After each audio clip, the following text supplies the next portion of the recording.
تو آپ کو پتہ چلے گا حضور صلی اللہ علیہ وسلم نے جس خلافت کی بشارت اپنی زندگی میں عطا فرمائی تھی اس خلافت میں کون کون آتا ہے، اس خلافت میں کون کون آتا ہے اور کس کو ہم خلیفہ برحق کہہ سکتے ہیں، کیونکہ اس کے بعد حضور نے کیا فرمایا؟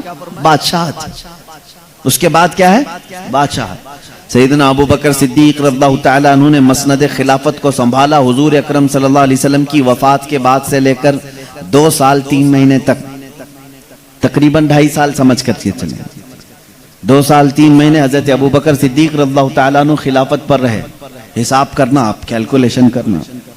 اس کے بعد 2.5 سال کے بعد حضرت عمر فاروق رضی اللہ تعالیٰ عنہ مسند خلافت پر جلوہ افروز ہوئے اور 10 سال تک چلایا۔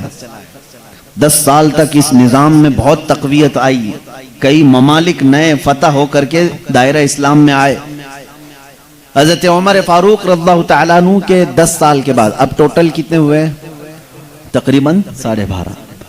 حضرت عثمان ابن عفان رضی اللہ تعالیٰ عنہ یہ مسند خلافت پر جلوہ بار ہوئے اور تقریباً آپ نے 12 سال کچھ مہینے خلافت فرمائی، 12 سال کچھ مہینے خلافت فرمائی، تقریباً 12.5 سال سمجھ کر چلیں۔ اب پورے ٹوٹل کتنے ہوئے؟ تقریباً 25 سال کے برابر۔ پھر حضرت عثمان ابن عفان رضی اللہ تعالیٰ عنہ کی وفات کے بعد مولا علی کرم اللہ وجہہ الکریم خلافت کی اس مسند کو سنبھالتے ہیں، تقریباً 4.5 سال تک آپ نے خلافت فرمائی۔ کتنے ہوئے؟ 29.5، تقریباً 29.5۔ یہ کل ملا کر کے 29 سال 6 مہینے ہوتے ہیں، 29 سال 6 مہینے یعنی تقریباً 29.5 سال۔ اللہ کے نبی صلی اللہ تعالیٰ علیہ وسلم نے کیا فرمایا؟ میرے بعد خلافت 30 سال چلے گی، اس کے بعد بادشاہت، میرے بعد خلافت 30 سال چلے گی۔ سب کو یہی معلوم ہے کہ خلفائے راشدین کتنے ہیں، سب کو یہی معلوم ہے خلفائے راشدین کتنے ہیں؟ 4۔ مولا علی کرم اللہ وجہہ الکریم کی وفات کے بعد آپ کی شہادت ہو گئی نا، مسجد میں آپ کو بھی شہید کیا گیا۔ مولا علی کرم اللہ وجہہ الکریم کے بعد اب خلافت کا مسئلہ گرم ہو گیا کہ کون خلیفہ بنے گا، بحث چھڑ گئی، جگہ جگہ باتیں ہونے لگیں۔ اب 3 گروہ ہو گئے تھے مسلمانوں کے اس وقت۔ بعض لوگ حضرت عبداللہ بن زبیر رضی اللہ تعالیٰ عنہ جو مکہ میں تھے ان کو کہتے کہ آپ خلافت کا اعلان کر دیں، لیکن جو مدینے والے تھے اور کوفہ والے تھے انہوں نے حضرت امام حسن مجتبی رضی اللہ تعالیٰ عنہ کو اصرار کیا کہ آپ خلیفہ بنیں، اور ملک شام میں دمشق میں حضرت امیر معاویہ رضی اللہ تعالیٰ عنہ کو خلیفہ بنانے کی بات چل رہی تھی۔ 3 جگہ سے 3 آوازیں تھیں، لیکن میرے عزیزوں حضرت عبداللہ بن زبیر رضی اللہ تعالیٰ عنہ نے اعلان نہیں فرمایا، چند لوگ تھے مکہ مکرمہ میں ان کے، حضرت امیر معاویہ نے اعلان کر دیا، لیکن ساتھ ہی مدینے والے اور کوفہ والے سبوں نے حضرت امام حسن رضی اللہ تعالیٰ عنہ کو خلیفہ مان لیا۔ کس کے بعد؟ حضرت علی کے بعد۔ حضرت علی رضی اللہ تعالیٰ عنہ کے بعد خلیفہ مان لیا، لیکن یہ پہلا اتفاق تھا اسلام میں کہ بیک وقت 2 جگہ سے اعلان ہو گیا، ایک دمشق میں ملک شام میں اور ایک کوفہ میں امام حسن رضی اللہ تعالیٰ عنہ۔ امت بٹ نہ جائے 2 خلیفاؤں کے بیچ میں۔ اب تک کیا تھا؟ چاروں خلفاء کے ایک آواز کے بعد پھر کوئی دوسرا خلیفہ آواز نہیں اٹھایا، کبھی نہیں ہوا۔ حضرت ابو بکر صدیق رضی اللہ تعالیٰ عنہ کو کل اتفاق سے سارے لوگوں نے بیعت کی اور خلیفہ تسلیم کیا۔ حضرت عمر رضی اللہ تعالیٰ عنہ کے ساتھ بھی، حضرت عثمان غنی رضی اللہ تعالیٰ عنہ کے ساتھ بھی، حضرت علی کرم اللہ وجہہ الکریم کے ساتھ بھی۔ یہ اور بات ہے کہ ان کی زندگیوں میں کچھ لوگوں کے نئی بیعت کرنے کی تاریخ ملتی ہے، لیکن کسی نے دوسرے خلیفہ کا اعلان نہیں کیا۔ یہ پہلی مرتبہ ہوا۔ ایک طرف حضرت امام حسن رضی اللہ تعالیٰ عنہ اور دوسری طرف حضرت امیر معاویہ رضی اللہ عنہ۔ بہرحال یہ معاملہ کب ختم ہوا؟ اب یہاں پر ایک گتھی میں سلجھانا چاہتا ہوں۔ بعض لوگ حضرت امیر معاویہ کی شان میں بھی بھونکتے ہیں، بہت غلط الفاظ کہتے ہیں، ان کو بھی یہاں سے تمیز سیکھنی چاہیے۔ صحابہ کے بارے میں جب بات کریں تو زبان سنبھال کے بات کریں، ورنہ تمہارا ایمان خطرے میں آ سکتا ہے۔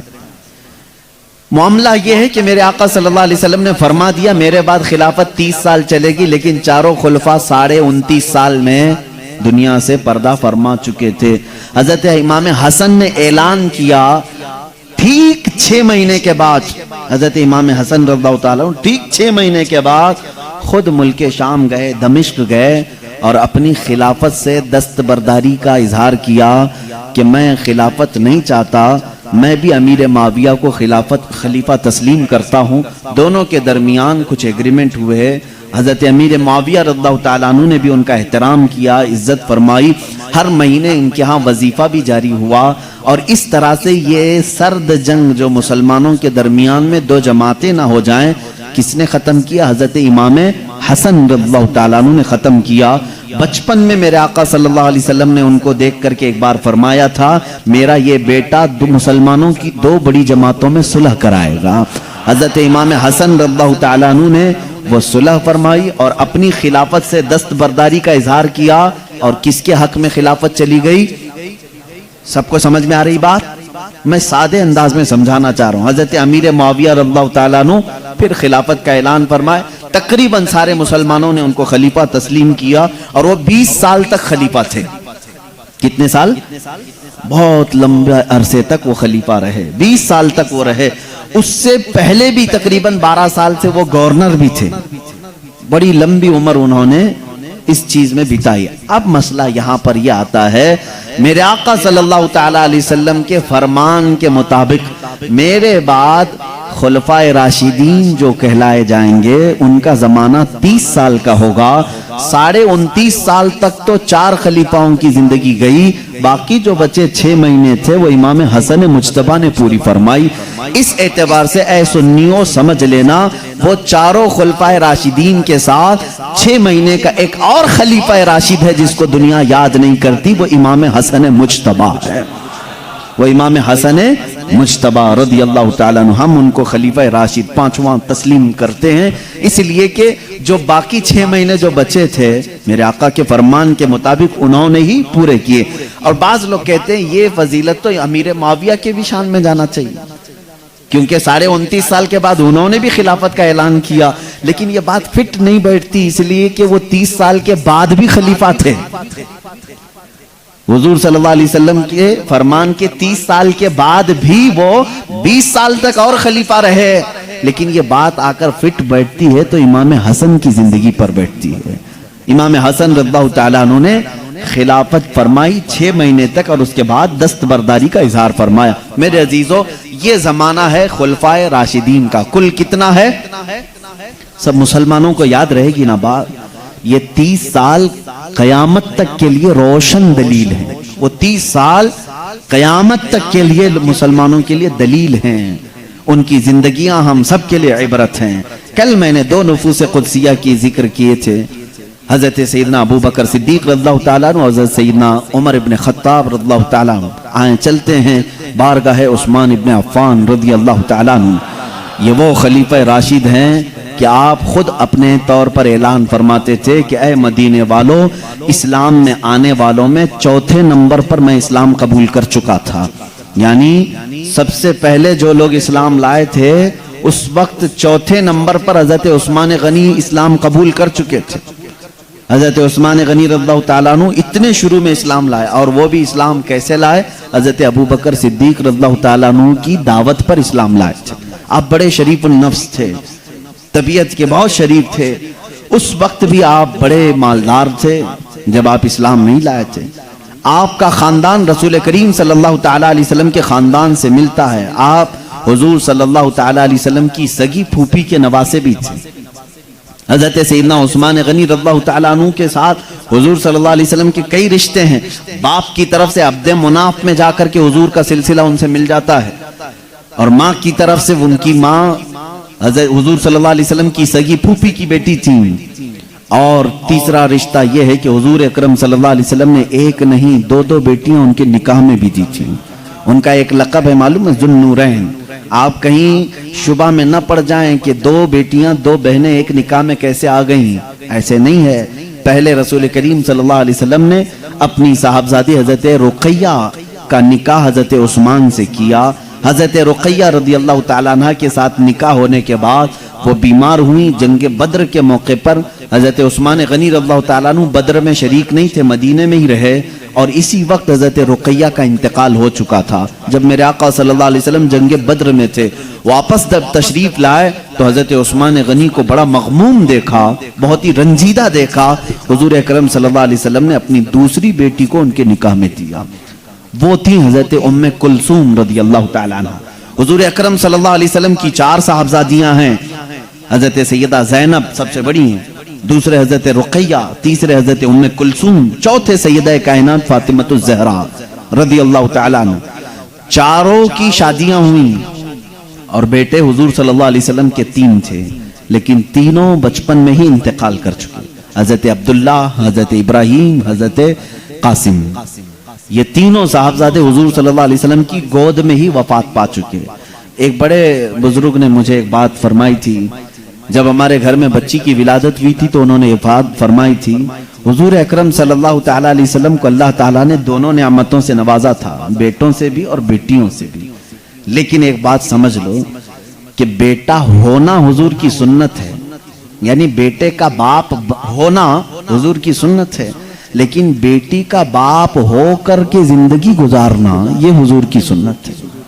یعنی بیٹیاں طویل زندگی تک حضور صلی اللہ علیہ وسلم کے ساتھ رہی. عزیزان گرامی, رسول کریم صلی اللہ تعالیٰ علیہ وسلم کی 4 صاحبزادیاں مکمل شادی تک حیات رہیں, اور ان 4 صاحبزادیوں میں سے تقریباً 3 صاحبزادیوں سے اولاد بھی ہوئے. یہ کوئی ذکر نہیں کرتے آج. سیدہ کائنات فاطمۃ الزہرا رضی اللہ تعالیٰ عنہ کی اولاد سب کو معلوم ہے, حسنین کریمین. حضرت فاطمہ کی کتنی اولاد تھی؟ حسن اور حسین, یہی معلوم ہے نا, بلکہ ان کی اور بھی اولاد تھی. حضرت زینب بھی تھی, حضرت محسن بھی تھے, 3 بیٹے تھے, اور بھی اولاد حضرت فاطمہ کی تھی. یہ المیہ ہے ہمارے ساتھ کہ کہیں نہ کہیں ان شیعہ لوگوں نے ورغلا کر کے باقی سب کو چھپا دیا. حضور صلی اللہ تعالیٰ علیہ وسلم کی بڑی بیٹی حضرت زینب, ان سے بھی ایک بیٹی تھی امیمہ, یا اور ایک جگہ امامہ ہے. حضرت عثمان نے جن سے نکاح کیا حضرت رقیہ, ان سے بھی ایک بیٹے پیدا ہوئے عبداللہ. اسی سے حضرت عثمان کو ابو عبداللہ کہا جاتا تھا. یعنی رسول کریم صلی اللہ علیہ وسلم کے نواسے اور بھی تھے, لیکن وہ بچپن میں انتقال کر گئے. جو باحیات رہے اور جس سے نسل رسول چلی وہ حسنین کریمین کی ذات ہے, امام حسن مجتبی اور امام حسین رضی اللہ تعالیٰ. اس لیے ہم کثرت سے ان کا ذکر کرتے ہیں. ذکر کرنے میں کوئی عیب نہیں, لیکن میرا کہنا یہ ہے ان کے ساتھ رسول کریم صلی اللہ علیہ وسلم کی دوسری صاحبزادیوں کا بھی ذکر کیا جائے, حضور صلی اللہ علیہ وسلم کے دوسرے گھر والوں کا بھی ذکر کیا جائے, کیونکہ اہل بیت میں سب شامل ہیں. میرے آقا صلی اللہ علیہ وسلم کا پورا گھرانہ اہل بیت ہے. بہرحال یہ پھر میں کل ذکر کروں گا اہل بیت کی جب بات آئے گی کہ اہل بیت کے کیا معاملات ہیں, اور ان کی محبت ہمارے لیے ایمان کا درجہ رکھتی ہے, بلکہ ان کی محبت میں جس کا انتقال ہو جائے اسے شہادت کی موت ہے.